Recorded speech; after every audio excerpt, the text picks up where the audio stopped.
Hi అండి. ఈరోజు రొయ్యల షామీ చేస్తున్నాను. దీనికి కావలసిన ఐటమ్స్: రొయ్యలు 200 గ్రాములు పప్పు అండి, పుటానీ 100 గ్రాములు, అల్లం వెల్లుల్లి పేస్ట్, పసుపు, ఉప్పు, కారం, లవంగం, దాల్చిన. ఇప్పుడు తయారు చేసే విధానం చూద్దామండి. స్టవ్ వెలిగించి ప్యాన్ పెట్టాను. ఇప్పుడు రొయ్యలు వేస్తున్నాను. కొద్దిగా పసుపు వేస్తున్నానండి.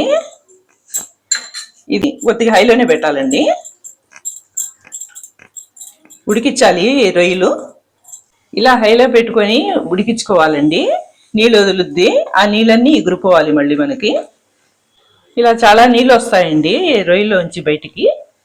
కాసేపు ఉడికించుకోవాలండి. ఇలాగా రొయ్య కూడా ఉడుకుద్ది. నీళ్ళన్నీ ఎగిరిపోయాయండి. ఇప్పుడు సిమ్ చేసేసాను.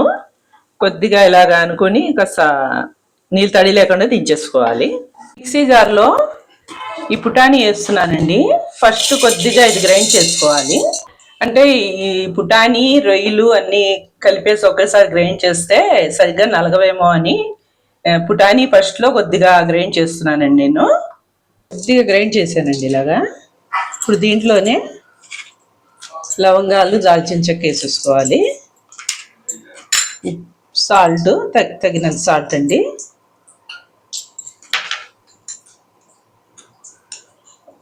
కారం 1 స్పూన్ వేస్తున్నాను. దీంట్లోనే రొయ్యలు వేసేసుకోవాలండి. ఉడకబెట్టుకున్న రొయ్యలు ఇవన్నీ గ్రైండ్ చేయాలండి. రొయ్యలన్నీ వేసి గ్రైండ్ చేశానండి. రొయ్య బరకగా అల్లం వెల్లుల్లి పేస్ట్ వేస్తున్నాను 1 స్పూన్. ఇలా పొడిగా అవుతుందండి. ఇప్పుడు కొంచెం వాటర్ యాడ్ చేసుకొని మనకి ముద్దలా చేసుకోవాలి. మరీ పచ్చగా చేసుకోకూడదు.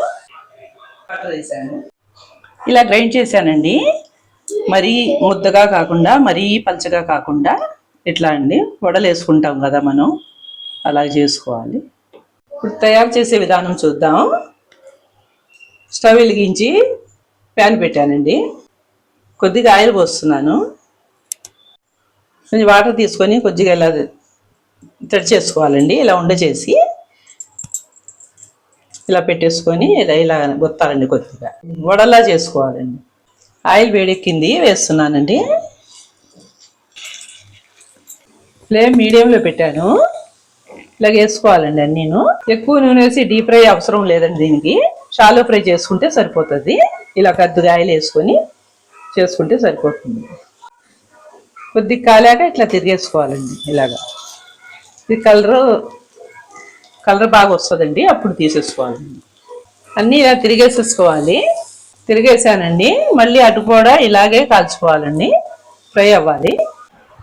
ఇంకొంచెం ఎక్కువ ఆయిల్ కావాలంటే యాడ్ చేసుకోవచ్చండి. ఇంకా అయిపోయిందండి. తక్కువ ఆయిల్తో ఎక్కువ టేస్ట్ అండి ఇది, ఈ రెసిపీ. ఇంకా అంతేనండి. రొయ్యల షామీ రెడీ అయిపోయింది.